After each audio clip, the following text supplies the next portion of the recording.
크렘린의 선전기계는 승리 서사를 만들기 위해 모든 것을 하는 데 익숙합니다. 그러나 이번에는 그들이 공개한 승리 영상이 오히려 그들 군대에 대한 사형 선고로 변했습니다. 11월 10일과 11일 러시아의 제드 선전가들은 짙은 안개 속에서 포크롭스크로 침투하는 매드맥스 스타일의 부대들을 선보였습니다.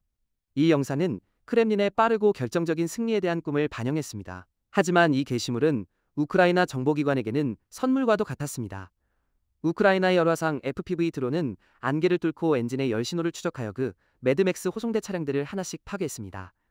그러나 그것이 진정한 타격은 아니었습니다. 그것은 단지 시작일 뿐이었습니다.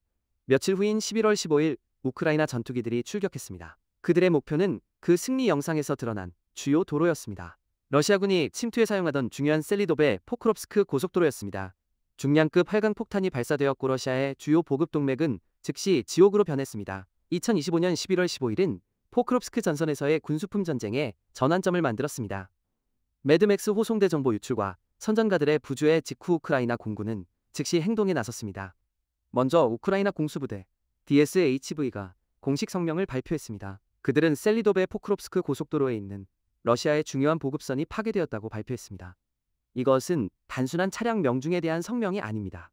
이것은 주요 도로 파괴에 대한 성명이었습니다.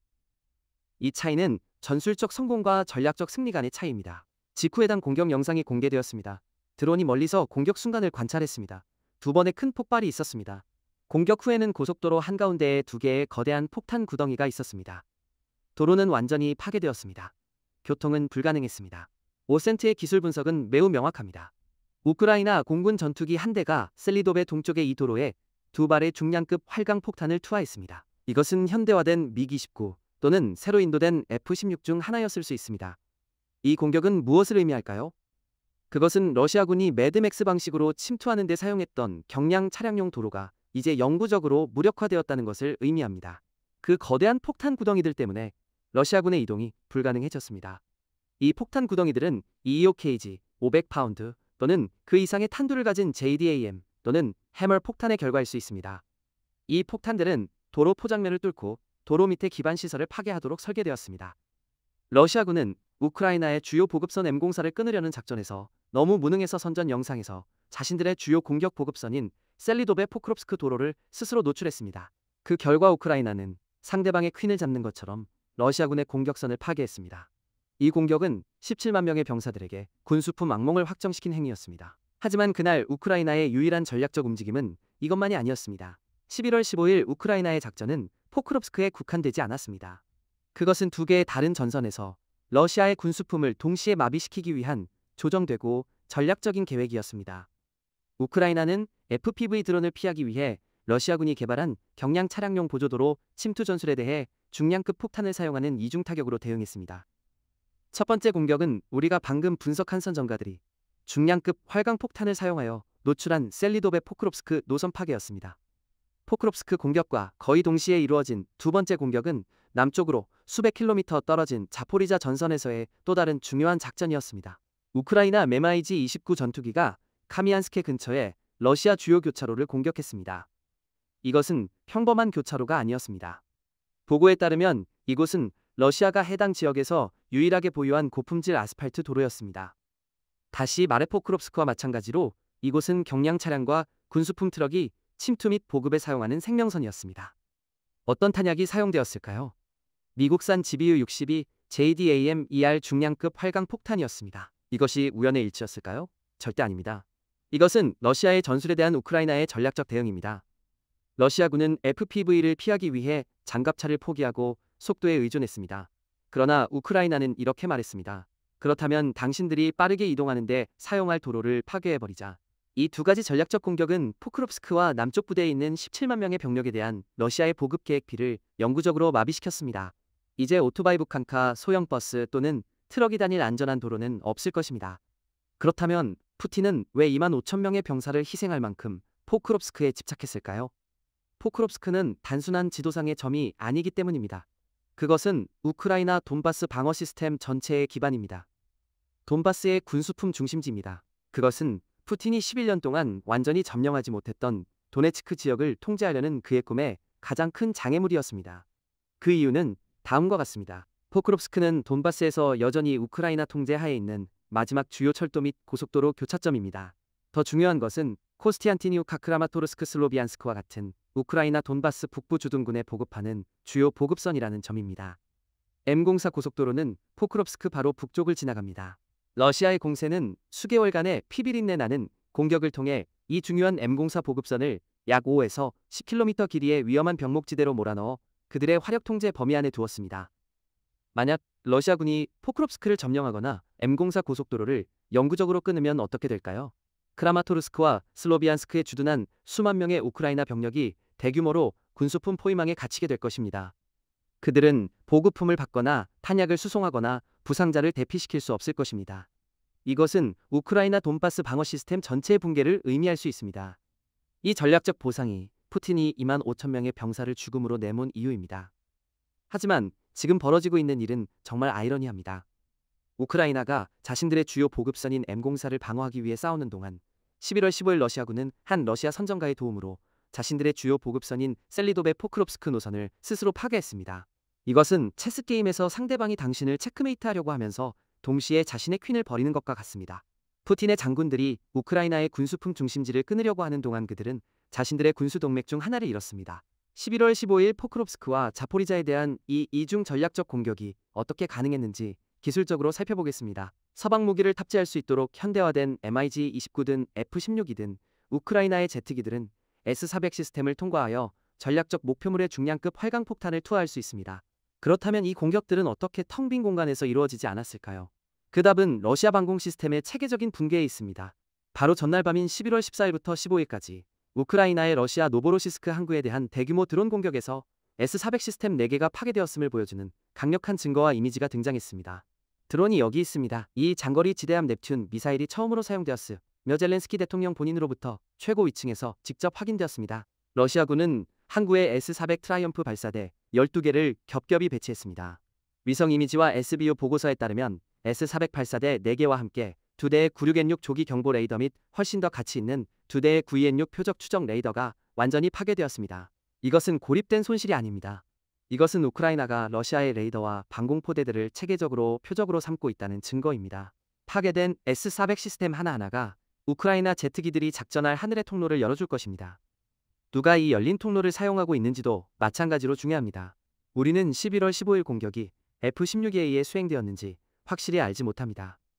우리는 자포리자 공격이 서방 무기를 탑재할 수 있도록 현대화된 미지-29에 의해 수행되었다는 것을 알고 있습니다.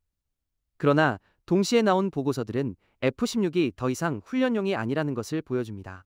11월 14일 우크라이나 F-16 지상 기술자들이 하루에도 여러 번 임무를 위해 항공기를 준비하며 적극적으로 작업하는 모습을 담은 보고서와 이미지가 공개되었습니다. 이것은 F-16이 작전 속도에 돌입했다는 가장 강력한 신호일 수 있습니다. 셀리도베 포크롭스크 공격은 맥지-29든 F-16이든 관계없이 이 새로운 공군 능력의 전략적 결과였습니다.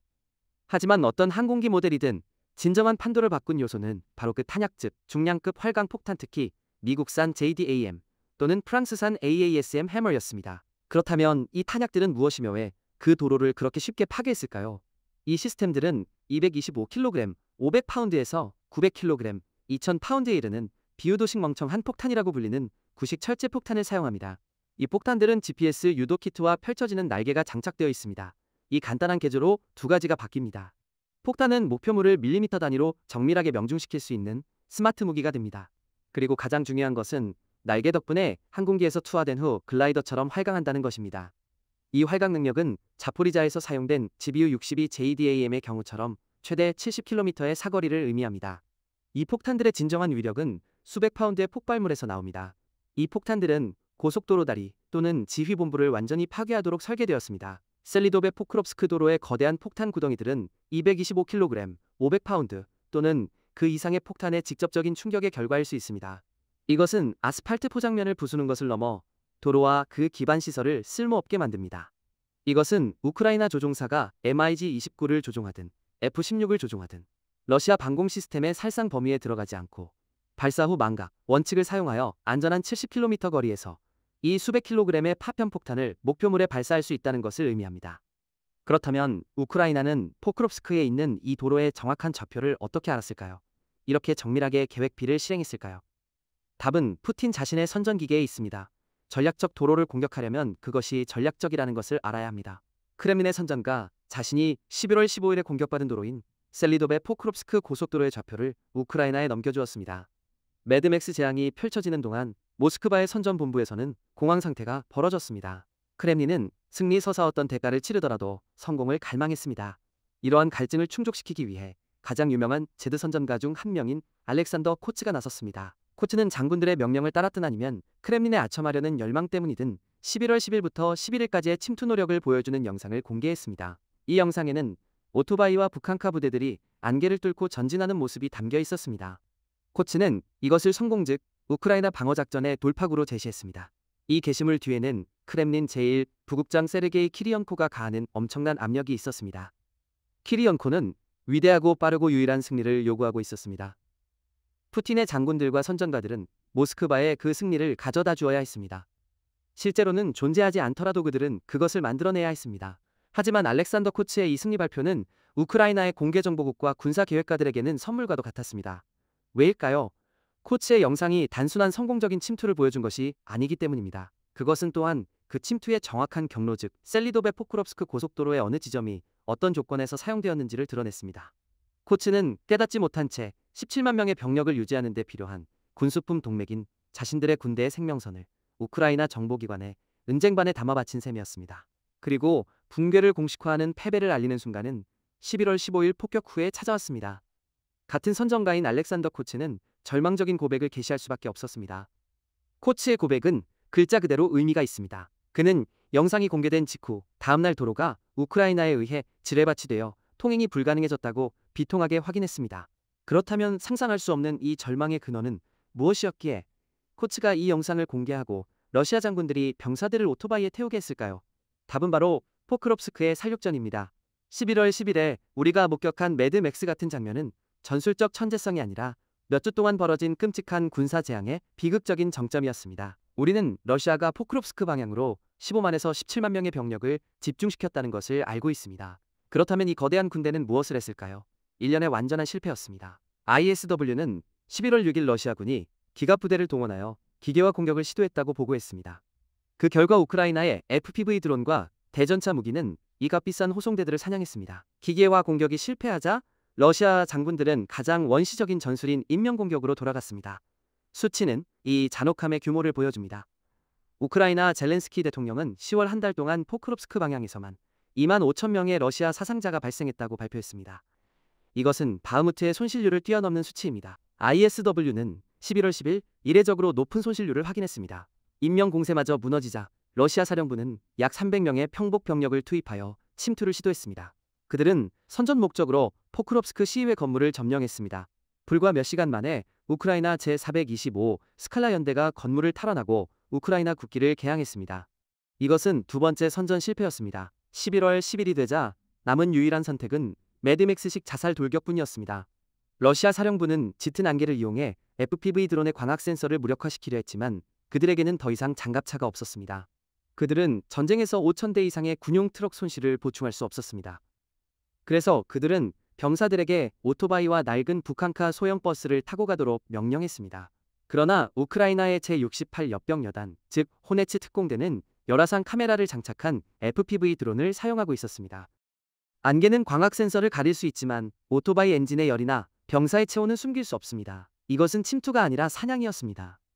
심지어 러시아의 유명한 선전가 보리스 로진도 이 기술적 지옥을 인정하며 UAV가 모든 접근로를 감시하고 있으며 가장 용감한 자들만이 이 장벽을 뚫고 살아남을 수 있습니다. 라고 말했습니다. 이것이 코츠가 승리라고 선전했던 영상 뒤에 숨겨진 현실입니다.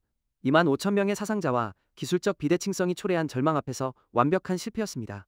셀리도베 포크롭스크 고속도로에 만들어진 거대한 폭탄 구덩이는 단순히 폭탄의 흔적이 아니었습니다.